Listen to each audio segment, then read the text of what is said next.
कुछ इठलाती कुछ कह जाती, ये जिंदगी ही तो है। किधर से गुजरे थे, कहाँ कहाँ भटके थे।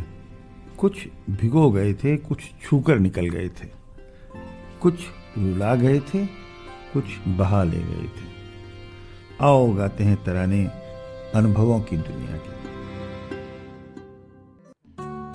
नमस्कार दोस्तों, आप वरिष्ठ नागरिकों द्वारा प्रस्तुत पॉडकास्ट कार्यक्रम अनुभव 2.0 सुन रहे हैं। ये कार्यक्रम भारत सरकार के सामाजिक न्याय एवं अधिकारिता मंत्रालय के लिए राष्ट्रीय सामाजिक सुरक्षा संस्थान एवं मीडिया फॉर कम्युनिटी फाउंडेशन द्वारा प्रस्तुत किया जा रहा है। इस परियोजना की संकल्पना श्री आर श्रीधर ने की है तथा आशीष तिवारी एवं पूजा मुराडिया ने इसे साकार किया है।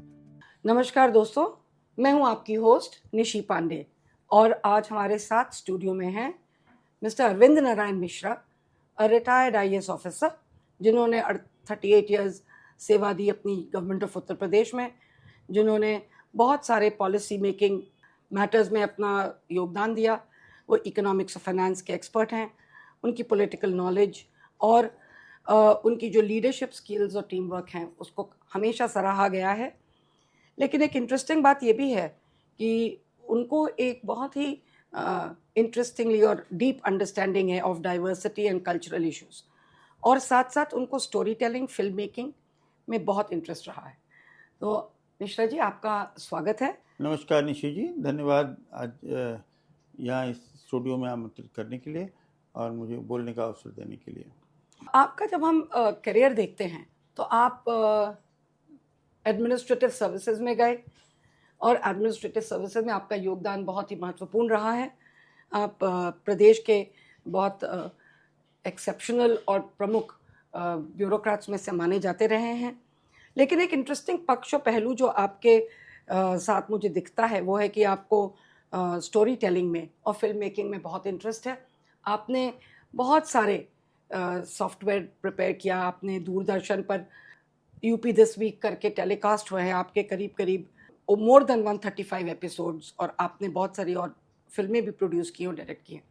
हम जानना चाहेंगे कि आपको ब्यूरोक्रेसी में रहते हुए, पहली बात तो ब्यूरोक्रेसी में क्यों आए, और फिर उसमें साथ रहते रहते आपके ये जो विभिन्न प्रकार के इंटरेस्ट हैं ये कैसे डेवलप हो। ऋषि जी, एक बहुत 40 साल की लंबी यात्रा है और इस पर बहुत ज़्यादा चर्चा करेंगे तो शायद और महत्वपूर्ण बिंदु छूट जाएंगे। नौकरी में तो जब लोग पढ़ते रहते हैं तो आप बैठते हैं कॉम्पिटिशन्स में और आप सेलेक्ट हो जाते हैं, नौकरी शुरू हो जाती है। नौकरी चल पड़ती है अपनी चाल से और वो चलती रहती है। एक्चुअली आप देखिए लोगों को कि आप 20, 22, 24 साल में नौकरी शुरू करते हैं और होश तब आता है जब आप 60 साल के हो चुके होते हैं। आपको उस समय नौकरी करते समय लगता है कि आपने बहुत कुछ हासिल कर लिया, लेकिन 60 साल के बाद ऐसा लगता है कि तोते हाथ से उड़ गए। संज्ञा शून्यता की स्थिति और खालीपन की स्थिति आपसे आपका सामना होता है। Now what do you do? आप अगर शायद कुछ और बात, नौकरी करना और उसका जो अहंकार है और उसके सुख हैं, उसका जो सोसाइटी में इम्पोर्टेंस है, वो कितनी टेम्पररी होती है और ये बाद में आपको रियलाइज़ होता है। लेकिन शायद सबकी यात्रा अलग अलग होती है। समहाउ मुझे कुछ पोइट्री लिखने का और फिल्म मेकिंग वगैरह के आइडियाज़ दिमाग में आते रहे और I am lucky that I could make something apart from doing the government job. तो उससे एक तरह का सरलता और तरलता चित्त में रह गई, बची रह गई। और शायद नौकरी से इस पक्ष को, अगर आप इंटीग्रिटी से नौकरी करते हैं तो इस पक्ष को आप बहुत शिद्दत से और बहुत पैशनेटली परस्यू नहीं कर पाते। वो एक प्रोफेशनल कंपल्शन है। लेकिन हाँ, वो सब चलता रहा और जब समय मिला तो कुछ समय निकाल करके ये सब जो गतिविधियाँ चलती रहीं और अभी भी किसी तरह से कुछ चलती चली जा रही हैं। नहीं, लेकिन मैं आपका जब बायोडेटा देखती हूँ तो आप लकी थे। आपको फिल्म कॉरपोरेशन के आप चेयरमैन रहे या डायरेक्टर रहे, और यूपी में आप जब इंफॉर्मेशन डिपार्टमेंट में थे तो भी आपने, और कल्चर डिपार्टमेंट में आप रहे जहाँ पर आपने अपने इस क्रिएटिव पक्ष को एक्सप्लोर किया और बहुत सारा आपने कंटेंट डेवलप किया। और आपने अपनी भी फिल्म प्रोड्यूस की है, उसके बारे में थोड़ा सा अनुभव शेयर करें कि क्या ये समय आपके लिए क्रिएटिव था? निश्चित जी, एक सरकारी नौकरी का एक बड़ा पक्ष एक है, अच्छा कहें या बुरा कहें, कि ये सब जो सरकारी नौकरी में कल्चर और ये सब जो डिपार्टमेंट हैं, सूचना वूचना, इसमें कोई बहुत, they are not very sought after department. Officer जो है वो बड़ी पावरफुल पोजीशंस ढूंढते हैं नौकरी में, और इन पोस्टों में कोई जाने वाने किसी की न इच्छा होती है और न कोई जाता है, न इसके लिए कोई सिफारिश लगानी पड़ती है। आपको खाली जाके बताना पड़ता है कि भाई आप कल्चर जैसे डिपार्टमेंट में काम करने को तैयार हैं लोग, आपको people will happily post you, so they will happily post me and I'll happily go. So it was a easy combination for us to, for the government and for me to be working in those areas. और है क्या, अगर आप सरकारी नौकरी में ये power authority सीख करने के अलावा कुछ और चीज़ें सीख कर रहे हैं, तो civil services give you an opportunity of looking at those areas in government जहाँ पर कि आपको कुछ आपका पैशन हो या कुछ काम करने की इच्छा हो, तो आप वहाँ काम कर सकते हैं। तो ये काम करना कोई बहुत बड़ा अनुभव नहीं था, ये एक व्यक्तिगत इच्छा थी वहाँ जाने की, काम करने की, और मैंने किया। चूँकि व्यक्तिगत इच्छा से, मैं अपनी चॉइस से आप जाते हैं तो आप काम करने की कोशिश करते हैं, आप काम करते हैं। लेकिन जब आप कल्चर के विभाग में थे, आपने बहुत महत्वपूर्ण काम उस वक्त किए जो कल्चर के डिपार्टमेंट में टर्न अराउंड था, जैसे कि आपने विलुप्त होते हुए जो वाद्य थे या जो लोक परंपराएं थी उत्तर प्रदेश की, और उसमें आपने बहुत सारा अपना योगदान दिया। हमको याद है कि सेमिनार्स और कॉन्फ्रेंसेस और इवेंट्स ऐसे ऑर्गेनाइज किए जिनमें इन सब चीज़ों को उस वक्त, जिस वक्त लोग ध्यान नहीं दे रहे थे, उस वक्त गवर्नमेंट ने प्रोजेक्ट्स को आपके प्रयास से टेकअप किया, जो कि सराहनीय था। मैं इस टॉपिक पर उसको इससे आगे बढ़ना चाहता हूँ। अच्छा ठीक है, चलिए हम आपसे आत्ममुग्ध होने की आवश्यकता अनावश्यक सरकारी कार्यों नहीं, मैं बता दूं, सरकारी कार्यों में आत्ममुग्ध होने की ज़रूरत नहीं। मेरी इच्छा थी करने की, मैं गया, मैंने वहाँ कर ली। और देखिए, हर कालखंड में कोई कोई ऑफिसर जा करके और उनको तनख्वाह मिलती है और वो बड़े बुद्धिमान लोग होते हैं, वो आते हैं, कहीं कुछ काम करते हैं अपने शौक़ से और आगे चल पड़ते हैं। एक दरिया की तरह वक्त बहता रहता है और उसके बाद और लोग आते हैं, कुछ अच्छा करते हैं, कुछ कम अच्छा करते हैं, और ये सरकार और ये समाज इसी तरह से शाश्वत चलता रहता है। तो इसलिए ये बात क्योंकि 30 साल पुरानी हो गई, तो चलिए आगे चले, समकालीन परिस्थितियों को देखा जाए। इस बात को मैंने इसलिए उठाया क्योंकि जब ये अनुभव 1 और अनुभव 2 का हम लोगों के पास प्रपोजल आया था, और पॉडकास्ट का जी, तो हम लोगों ने, आपने इसमें नेतृत्व किया, लीडरशिप ली, और आपने 100 से भी ज़्यादा पॉडकास्ट्स को ऑर्गेनाइज करना, उनको रिकॉर्ड करवाना। ये आपको नहीं लगता, मुझे तो लगता है, आपको क्या नहीं लगता कि आपके वो जो क्रिएटिव पक्ष है वो कंटिन्यूसली चल रहा है, और आप आज रिटायरमेंट के बाद आपको कैसा लगता है? मेरा इसमें एक बिग टेक है। आई थिंक आप किसी काम को करते हैं तो आप उसको क्लिनिकली कर सकते हैं, लेस प्रोफेशनली कर सकते हैं, प्रोफेशनली कर सकते हैं, पैशनेटली कर सकते हैं, क्रिएटिव तरीके से कर सकते हैं। एक काम होते हैं तो काम आपकी जैसी प्रेरणा हो और जैसी इच्छा हो उस तरह से काम किया जा सकता है। मैं आपको बताऊं कि अभी जो मेरी अभी पिछले जो 4-6 महीने 1 साल की अनुभव रहा है, ये पीपल्स इनिशिएटिव को जो ministry of social justice empowerment और NISD और मीडिया फॉर यू ने अपॉर्चुनिटी दी, ये एक थोड़ा सा डिफरेंट अपॉर्चुनिटी थी और it was very interesting opportunity. इस शहर में मैं 50 साल से रह रहा हूँ और मेरी एक तरह की ओनरशिप मैं मानता हूँ शहर पर।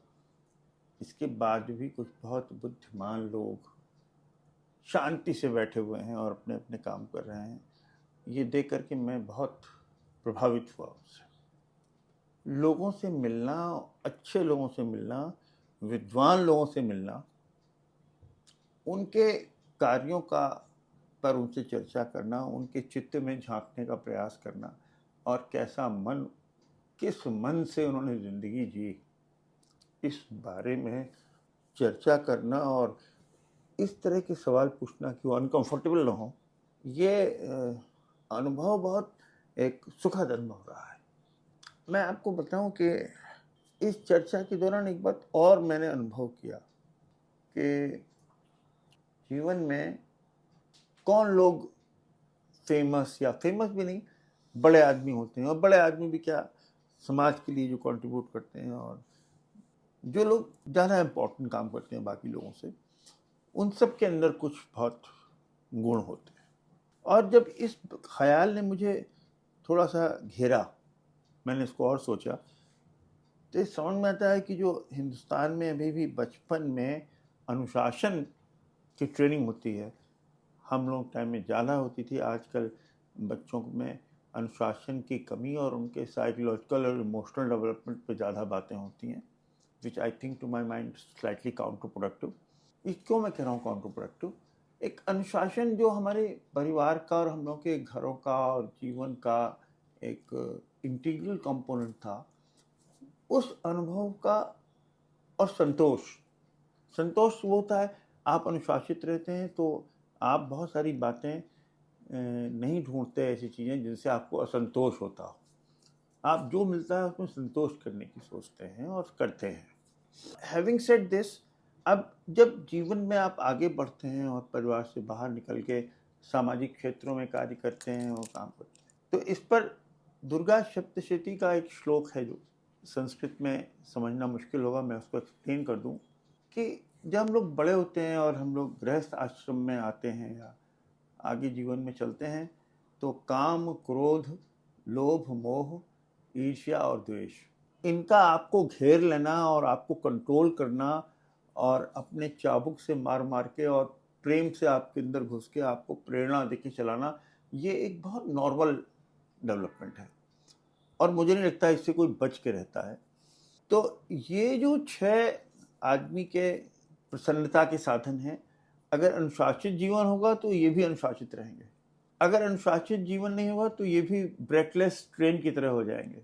अब आप सोच के देखिए कि पूरी जीवन की जितनी समस्याएं हैं, जितने दुख के कारक हैं जी, जितने फेलियर के कारण हैं, वो सब इन्हीं 6 में हैं। बिल्कुल सच कह रहे हैं। तो जब मैंने, चूंकि ये मैं स्पष्ट था दिमाग में कि ये फोर्सेस बड़े खतरनाक होते हैं और लोग चलते हैं, तो मैं जिन लोगों से मिला उनके अंदर मैंने कुछ लोगों के अंदर ये इनवेरिएबली, जो उन्होंने बहुत देश में नाम भी कमाया है और जिनको लोग जानते भी हैं, उन लोगों को मैंने जब करीब से पॉडकास्ट एक्सपीरियंस था ये जो, इसमें जब मैंने उन्हें देखा तो मैंने देखा कि ये थ्योरी जो मैं आपको बता रहा था ये 100% लागू होती है। जी, एक पद्मश्री दंपति हैं लखनऊ में, प्रमोद टंडन और बीना टंडन। जब मैंने उनसे पहले पॉडकास्ट लिखा, उन्होंने कहा मैंने तो कभी कोई मीडिया में या सोशल कभी कोई प्लेटफॉर्म पर कोई स्टेटमेंट दिया ही नहीं, आई वॉज नेवर इंटरव्यूड। आप देखिए आज की तारीख में लोगों को कितनी बेचैनी है, फेसबुक, ट्विटर, इसकी उसकी, और बिना कुछ किए किसी बहाने सोशल मीडिया में घुसने के लिए एक परेशान हाल लोगों की लंबी फहरिस्त आपको हर शहर, कस्बे, गांव में मिल जाएगी। जी, बिल्कुल। और यहाँ एक दंपति है जो दोनों पति पत्नी पद्मश्री हैं, देश के शीर्षस्थ साइंटिस्ट में उनकी गणना हो रही है। उन्होंने ना कभी इंटरव्यू दिया, और वो संतुष्टि से जीवन व्यतीत कर रहे हैं। संतुष्टि का जीवन है और उनकी कभी कोई उनको प्रेरणा नहीं इस तरह की हुई। जी, मैं ओलंपियन है, सुजीत कुमार साहब सियोल ओलंपिक में इंडिया को रिप्रेजेंट किया, कभी शहर में कोई उनका नाम ही नहीं जानता कि वो शहर में रहते हैं, लेकिन वो शांति से निकल के 4 बजे जाड़ा गर्मी बरसात चले जाते हैं। कुछ बच्चों को घेर के उन्होंने एक जगह बनाई है, उसमें वो उनको ट्रेन करते हैं और उनके ट्रेन किए हुए 2 बच्चे हिंदुस्तान की अंडर-19 टीम में सेलेक्ट हो गए। अरे वाह। एक आप सोच के देखिए, मैं जो अनुभव मेरे रहे हैं इतने लोगों से यहाँ बात करके, मुझे लगता है कि पता नहीं शायद कहीं हम सब लोग इस रास्ते से जो भटके और घरों में माता पिता ने अनुशासन की डोर कुछ ढीली छोड़ी, उसके रिजल्टेंट जो हो रहा है उससे समाज में केवल असंतोष, असहिष्णुता, ये जितनी चीज़ें बढ़ रही हैं उसलिए संतोष का भाव कम हो रहा है। जी, तो अब मैं तो कुछ नहीं कर सकता, आप तो निशि जी अध्यापिका रही हैं, अभी भी आपको लोगों से बात करने का अवसर मिलता है। कहीं शायद इस बात को पुनर्स्थापित करना आवश्यक है कि ये बताया जाए कि जो एडल्ट्स हैं वो ये 6 जो आदमी के शत्रु हैं इनसे मुक्ति नहीं पा सकते, इनको थोड़ा सा नियंत्रित करना और इनके जरूरी है। गिरफ्त में आने से थोड़ा सा बचने का प्रयास करें और बचपन में अनुशासन सिखाया जाए। ये मुझे इस पॉडकास्ट का जो, अगर मैं कहूँ कि मुझे ये पॉडकास्ट एक्सपीरियंस क्या रहा, अगर कोई मुझसे पूछे कि आप पिछले 1 साल से आपने 100 पॉडकास्ट इंटरव्यू लोगों के किए, तो what is settling in me my mind, so the podcast experience as it is settled in my mind is this कि शायद वही जो एक रास्ता था एक अनुशासित जीवन का, और उसके बाद काम क्रोध लोभ मोह से हम लोगों का इस तरह का इंटरेक्शन था कि वो था भी और नहीं भी था जी। वो जब कहीं उसका जोर बढ़ता था तो घंटी बजती थी चित्त में कि भाई ये आपको एक खतरा सामने है और इससे बच के रहिए, और हम लोग बच के उससे निकल जाया करते थे। कैसे इस बात की स्थापना होगी, पुनर्स्थापना होगी, इस पर शायद एक चिंतन की ज़रूरत है। और मैं एक बिंदु दिमाग में आया इसलिए मैंने लिखा। नहीं, हमारा ये पॉडकास्ट बहुत कम उम्र के बच्चे भी सुनेंगे जी। और आपने जो ये चिंता व्यक्त की है, ये अवश्य हम लोग प्रयास करेंगे कि हम लोग उच्च शिक्षा संस्थानों में और सब जगह जहाँ पे संभव हो वहाँ पे इस पर चर्चा हो। जी। लेकिन पॉडकास्ट ख़त्म करते करते जाने से पहले ये ज़रूर कहेंगे कि आपने जो ये बात कही आज, और आपने अपने चित्त में और अपने मन में जिस तरह के संतोष को एक बहुत ही पावरफुल पोजीशन में रहते हुए सेटल किया है, ये एक बहुत बड़ी उपलब्धि है, जिसके लिए मुझे लगता है कि हमें हम लोगों को आपका धन्यवाद भी देना चाहिए और आपको इस चीज़ के लिए प्रेज़ भी करना चाहिए कि आप इस जीवन में इस स्तर तक आ सके और इतने सहजता से आप इस बात को समझा सकते हैं।